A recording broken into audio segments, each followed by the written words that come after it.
এর কলিজার টুকরা হলেন, এটা দিয়ে আমরা শুরু করি। আল্লাহ তাআলা সাইয়েদনা ওমর ফারুকের হৃদয়ের মধ্যে 3টা ধাক্কা মেরেছেন, ঈমানের ধাক্কা। আওয়াজ করে বলতে হবে কয়টা? জোরে বলেন তো কয়টা? 3টা ঈমানি ধাক্কা। এক হচ্ছে বিশ্বনবীর দোয়ার ধাক্কা, এক কি? দোয়ার ধাক্কা। 2 হচ্ছে সূরা হাক্কা দিয়ে দিয়েছেন আল্লাহ এক ধাক্কা, সুবহানাল্লাহ পড়বেন না? 3 হচ্ছে সূরাতু তাহা দিয়ে আল্লাহ দিয়েছেন আরেকটা ধাক্কা। এই 3টা ঈমানি ধাক্কা যখন সাইয়েদনা ওমর ফারুকের হৃদয়ে লাগলো, উনি পড়তে আরম্ভ করেছেন আশহাদু আল্লা ইলাহা ইল্লাল্লাহ ওয়া আশহাদু আন্না মুহাম্মাদান আবদুহু ওয়া রাসূলুহু। চিল্লায়ে পড়েন আল্লাহু আকবার। বিশ্বনবী মক্কায় বসে বসে তাহাজ্জুদের সালাত পড়ে আল্লাহর কাছে দোয়া করলেন, আল্লাহুম্মা আইজ্জাল ইসলাম বিআহাব্বির রাজুলাইনি ইলাইক। ও আল্লাহ, 2 জন লোকের নাম বলবো, 2 জনের দরকার নেই, এই 2 জনের একজনকে আপনি ইসলামের সুশীতল ছায়া তলে এনে ইসলামকে বিজয় দান করে দেন। মুহূর্তের মধ্যে দোয়াটা কবুল করে নিয়েছে কে? বিশ্বনবী বললেন, আল্লাহ 2 জনের নাম বলবো আজকের দোয়ায়। আবি জাহল ইবনে হিশাম, হয়তো হিশামের বেটা আবু জাহেলকে আপনি ইসলামের ভিতরে নিয়ে আসেন, কিংবা ওমর ইবনুল খাত্তাব, খাত্তাবের বেটা ওমরকে আপনি ইসলামের ছায়া তলে নিয়ে আসেন। ওমরে ফারুকের জন্য দোয়াটা কবুল করে নিয়েছে কে? মক্কার যে অবস্থা, আল্লাহর হাবিব সাল্লাল্লাহু আলাইহি ওয়াসাল্লাম বুঝলেন মক্কার এই 2 জনের একজন যদি আমার সাথে না থাকে তাহলে মক্কায় দাওয়াতি কাজ চালিয়ে যাওয়া যাবে। আল্লাহর বললেন, আল্লাহ বেশি চাই না, এই 2 জনের একজন, হয় আবু জাহেল নয় ওমর, হয় আবু জাহেল নয় ওমর। বিশ্বনবী যখন দোয়া করলেন, এই দোয়ার একটা ঈমানি ধাক্কা, নূরানি ধাক্কা সাইয়েদনা ওমর ফারুকের হৃদয়কে স্পর্শ করে ফেলল। দোয়া ইজ লাইক এ মিসাইল। এই যে আমরা দোয়া করি, এটা মিসাইলের মতো। যুদ্ধে মিসাইল হামলা করে না? মিসাইল হামলা করার পরে এই মিসাইল লক্ষ্য বস্তুতে যে ভেদ করে, ঠিক কি না? তেমনি দোয়ার মতো যদি আপনি দোয়া করতে পারেন, আপনি যেই জন্য দোয়া করেছেন ঠিক ওই জায়গায় যে আপনার দোয়া স্পর্শ করে। সুবহানাল্লাহ পড়বেন না? বিশ্বনবীর দোয়ার মাধ্যমে প্রথমে সাইয়েদনা ওমর ফারুকের হৃদয়ে এক ধাক্কা লাগলো। 2 নম্বরে রব্বুল আলামিন সূরাতুল হাক্কা দিয়ে ওমর ফারুকের হৃদয়ের মধ্যে দিলেন এক ধাক্কা। পড়েন আল্লাহু আকবার। কোরআনের ভেতরে সূরাতুল হাক্কা নামে একটা সূরা আছে না নাই? আল হাক্কাতু মাল হাক্কা ওয়া মা আদরাকা মাল হাক্কা। পড়েন আল্লাহু আকবার। বিশ্বনবী যখন দোয়া করলেন, ওই দোয়া যখন সাইয়েদনা ওমর ফারুকের হৃদয়ে স্পর্শ করলো, সাইয়েদনা ওমর ফারুক সব সময় বিশ্বনবীরে ফলো করতে আরম্ভ করলেন।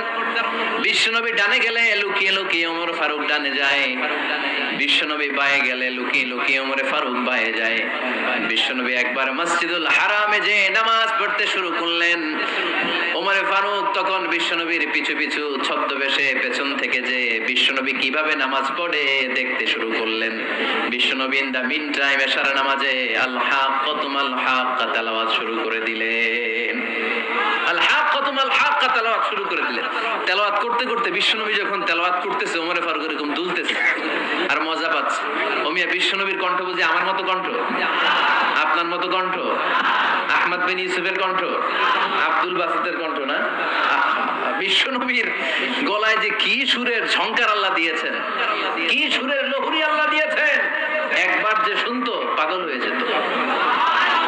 আল্লাহু আকবার। বিশ্বনবী সূরা হাক্কা মন্ত্রমুগ্ধ তেলাওয়াতে, মন্ত্রমুগ্ধ সুর দিয়ে, মন্ত্রমুগ্ধ কণ্ঠ দিয়ে তেলাওয়াত করতে লাগলেন। এশার সালাতে ওমর ফারুক দুলতে লাগলেন। ওমর ফারুক যত শুনেন অবাক হয়ে যায়, যত শুনেন অবাক হয়ে যায়, যতই শুনে অবাক। কিরে? কারণ তিনি আরবি ভাষা বুঝতেন। এত সুন্দর শব্দের গাঁথনি, এত প্রাঞ্জল বর্ণনা, এত সুন্দর অন্তমিল, এটা কবিতা না হয়ে পারে না। উনি মনে মনে ভাবলেন, এটা মনে হয় কবিতা। It might be poem, it could be poem. Muhammad মনে হয় কবি হয়ে গেছে, তার কাব্য প্রতিভা দিয়ে সে এটা বানিয়েছে। তা না হলে এত সুন্দর কথা, এটা কবিতা না হয়ে পারে। ইন দ্য মিন টাইম বিশ্বনবী কিন্তু দেখতেছে না যে পেছনে ওমর। বিশ্বনবী তেলাওয়াত করছিলেন। ইন দ্য মিন টাইম বিশ্বনবী পড়ছিলেন, ওমা হুয়া বিকাউলি শাইরিন কলিলাম মা তুমিনুন। এই আয়াতের অর্থ হলো এটা কোনো কবির কথা নয়, খুব অল্প সংখ্যক লোকই তোমরা ঈমান আনো। সুবহানাল্লাহ পড়ে। এটাকে বলে কোইন্সিডেন্ট। কোইন্সিডেন্ট হুট করে অনেক সময় মিলে যায়, যায় কি যায় না? আপনি একজনের কথা ভাবতেছেন, বাজারে গেলেন, বাজারে যেই দেখেন ওই লোকটা দাঁড়ায় আছে, এরকম হয় কি হয় না? কোইন্সিডেন্ট। ওমরে ফারুক মনে মনে যেটা ভাবতেছে ওই কথা দিয়ে বিশ্বনবী তেলাওয়াত করতেছে, আল্লাহু আকবার। বিশ্বনবী যে আয়াত তেলাওয়াত করছিলেন, আয়াতের অর্থ হলো এটা কোনো কবির বানানো কবিতা না, খুব অল্প সংখ্যক লোকই তোমরা ঈমান আনো। ওমরে ফারুক আটকে উঠলেন, থমকে দাঁড়ালেন। ঘটনা কি? আমি মনে মনে ভাবলাম, কি রে এত সুন্দর কথা, এটা তো মানুষের কথা হতে পারে না, এটা নিশ্চয়ই কবিতা, কবির কথা। কিন্তু মুহাম্মদ এখন আবার পড়তেছে ওমা হুয়া বিকাউলি শায়ের, এটা কোনো শায়েরের, কবির কথা নয়। কলিলাম মা তুমিনুন, অল্পই তোমরা ঈমান আনো। তার মানে আমার মনে যা চলে মুহাম্মদ এটা টের পায়। মুহাম্মদ গণক। নাউজুবিল্লাহ পড়বেন না? মুহাম্মদ অনেক বড় মাপের একজন গণক।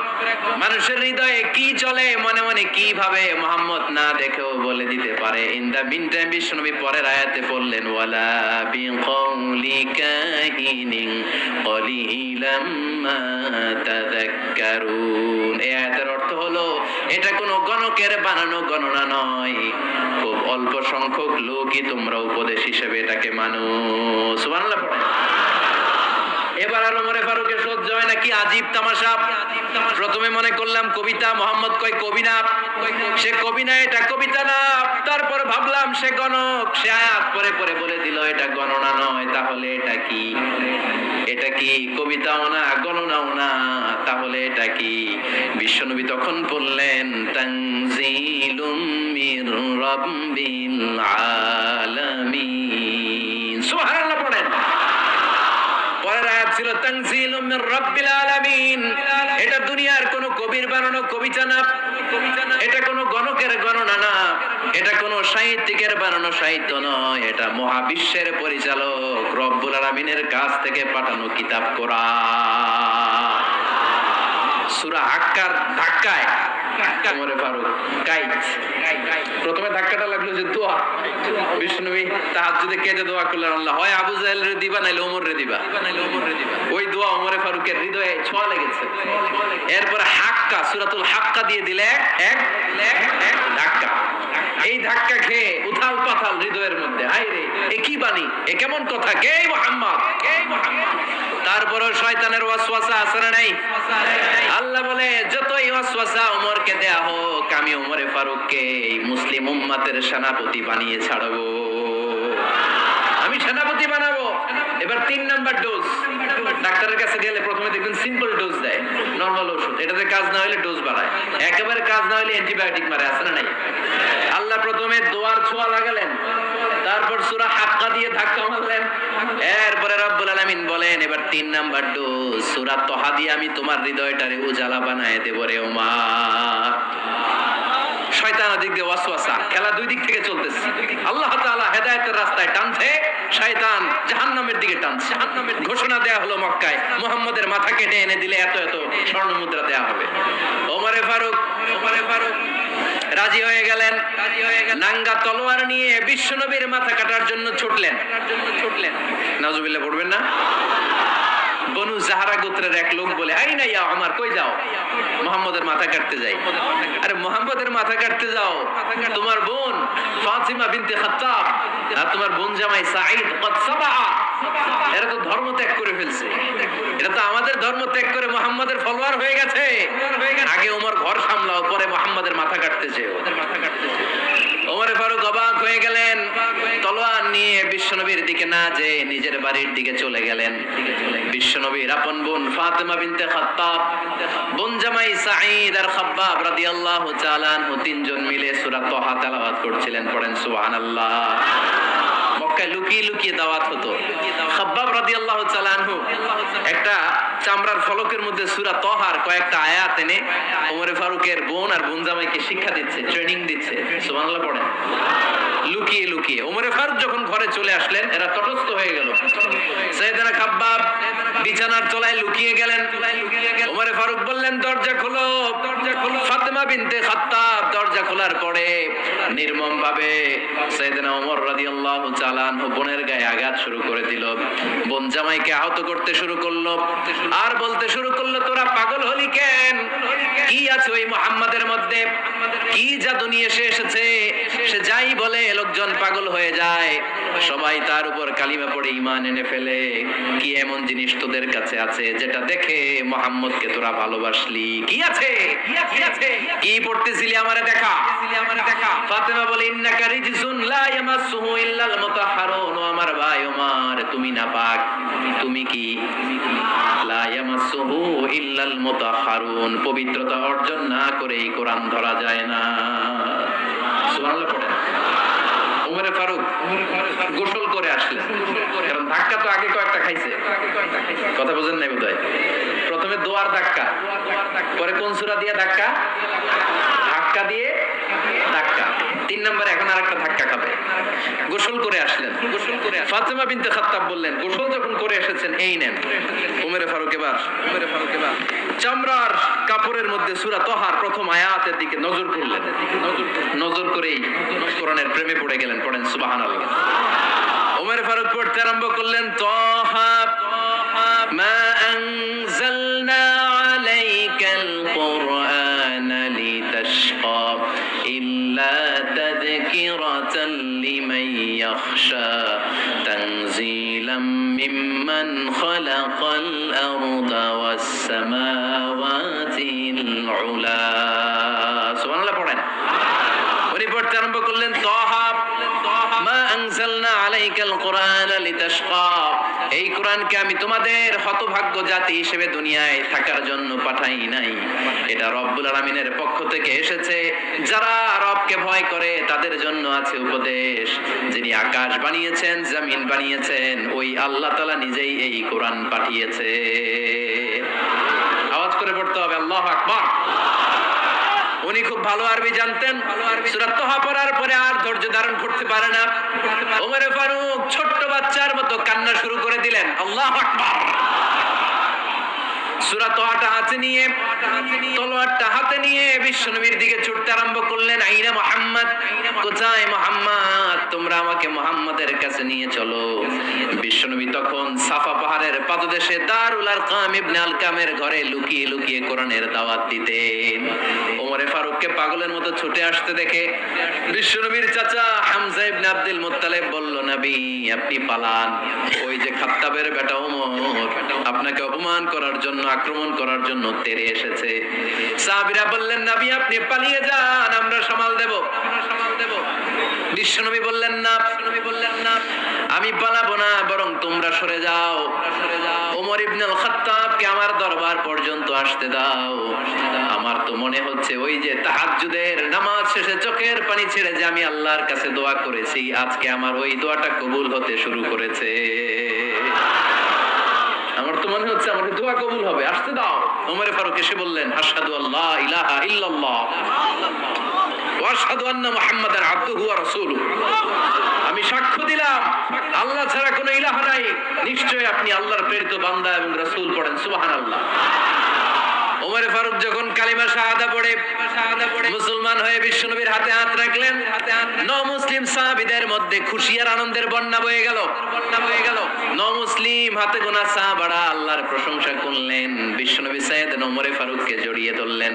ওমর ফারুক আবার বিশ্বনবীরে বললেন, নবী গো, আলাসনা আলাল হক, আমরা কি সত্যের উপরে আছি নাকি আমরা ভুলের উপরে আছি? বিশ্বনবী বললেন, বালা নাহনু আলাল হক, আমরাই সত্যের উপরে আছি। সুবহানাল্লাহ পড়েন। আলাসনা আলাল হক, নবী আমরা কি সত্যের উপরে নাই? হ্যাঁ অবশ্যই ওমর তুমি সত্যের উপরে আছো। ওমরে ফারুক বললেন, তাহলে ফাফিমাল ইখতিফা, তাহলে লুকায় লুকায় আর দাওয়াত দেব কেন? আমি তো কালিমা পড়ে ফেলছি, আসুন আমার সাথে বের হই।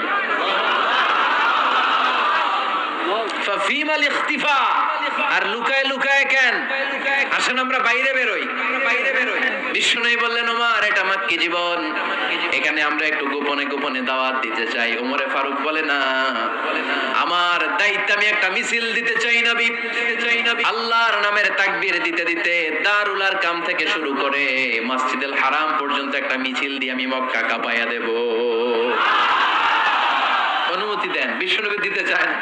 ওমর ফারুক অনেক বোঝানোর পরে স্বল্প পরিসরের একটা অনুমোদন পাওয়া গেল বিশ্বনবী সাল্লাল্লাহু আলাইহি ওয়াসাল্লামের কাছ থেকে। কিন্তু মিছিল যে দিবে, মিছিলের জন্য লোকের দরকার আছে না নাই? এখানে লোক নেই, আমি একাই মিছিল দিতেছি, এটা জমবে? মিছিল জমবে?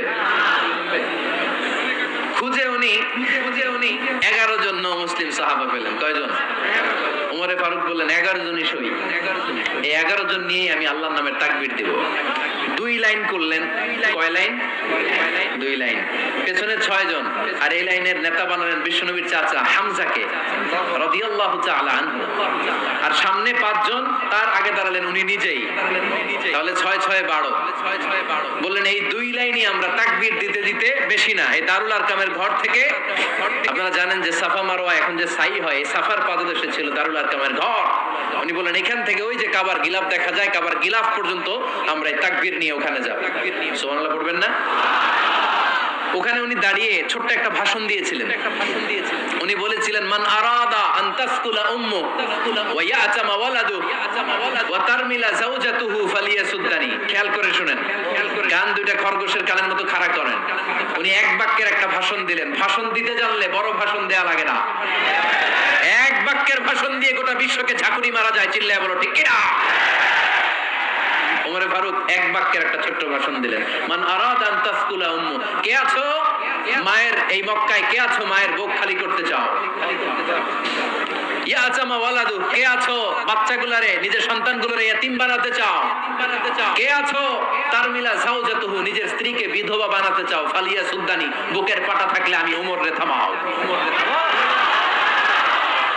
ফালিয়া সুদ্দানি, দেখি মক্কায় কার এত বড় বুকের পাটা? কে আছো মায়ের বুক খালি করতে চাও, সন্তান রে এতিম বানাতে চাও, স্ত্রীকে বিধবা বানাতে চাও? ফালিয়া সুদ্দানি, পারলে আমারে ঠেকাও।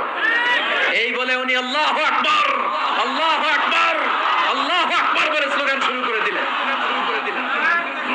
এক এক স্লোগানে মক্কার মরুজমিন থারথার করে কাঁপতে আরম্ভ করলো। এই মিছিল মক্কার কেউ দেয় নাই। মিছিলের আওয়াজ শুনে আবু জাহেল বাইরিস, উতবা বাইরিস, শাইবা, ওয়ালিদ ইবনে মুগীরা সব বের হইছে। কি রে, আমার এলাকায় এত বড় স্লোগান, কার এত সাহস? বের হয়ে দেখে মিছিলের সামনে ওমর। ওমর রে দেখে দিছে একদম, কারণ ওমরে ফারুককে থামানোর মতো বাপের বেটা মক্কায় দ্বিতীয়টা কেউ ছিল না। আওয়াজ করে বলে ঠিক কিনা? ওমরে ফারুক আল্লাহু আকবার, আল্লাহু আকবার বলে স্লোগান দিতে দিতে মসজিদুল হারামের ভিতরে ঢুকে গেল। কাবার গিলাফ ধরার পরে সেদিন মিছিল থেমেছে। ওই আল্লাহর নামের স্লোগান সেদিন কেউ থামাতে পারে নাই, কিয়ামত পর্যন্ত কেউ থামাতে পারবে না। চিল্লায় বলো ঠিক কিনা?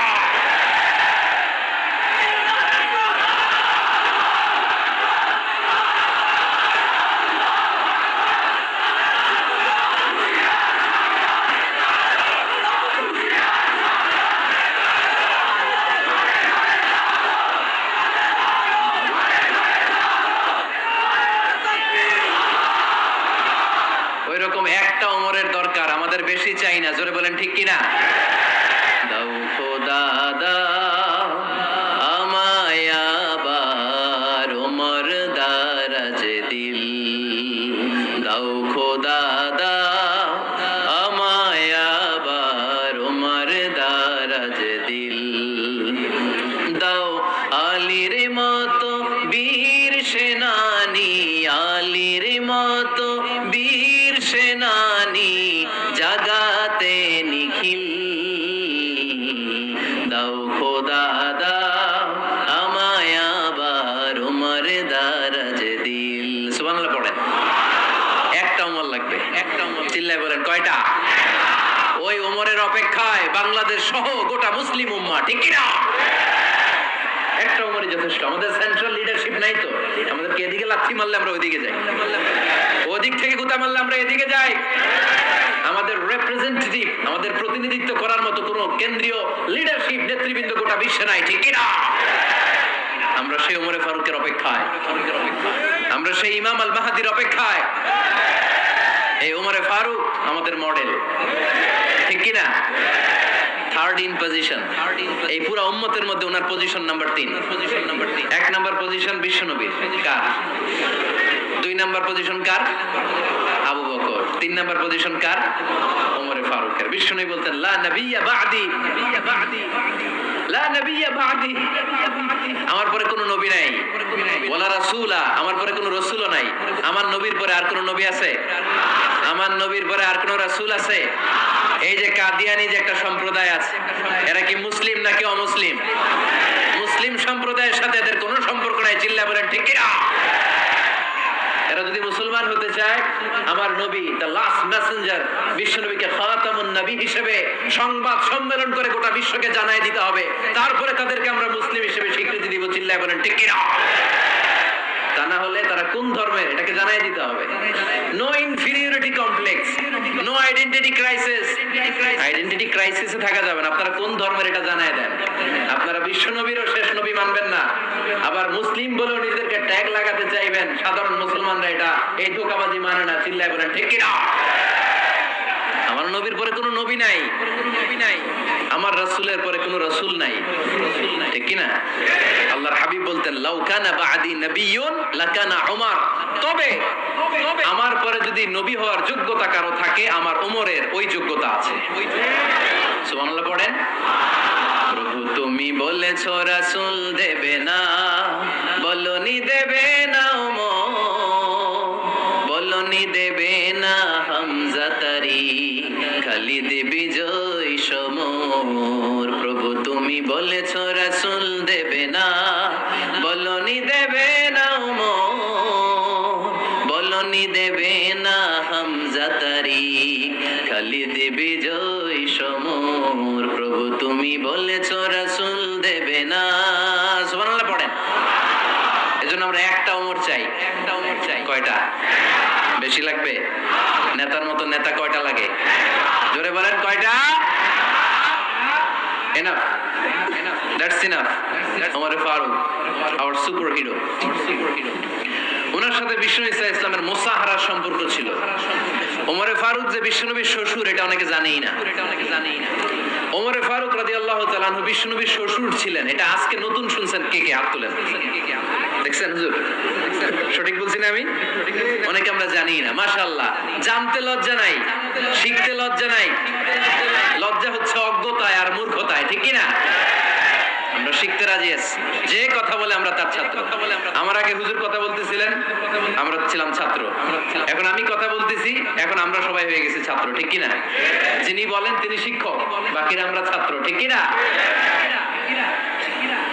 চার খলিফার দুই খলিফা, ইসলামের চার খলিফার দুই খলিফা বিশ্বনবীর মেয়ের জামাই, আর বাকি দুই খলিফা বিশ্বনবীর শ্বশুর।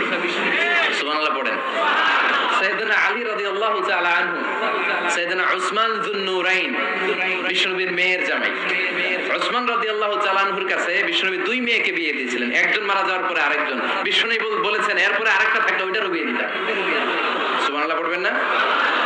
দুইজন ছিল মেয়ের জামাই আর দুইজন ছিল শ্বশুর।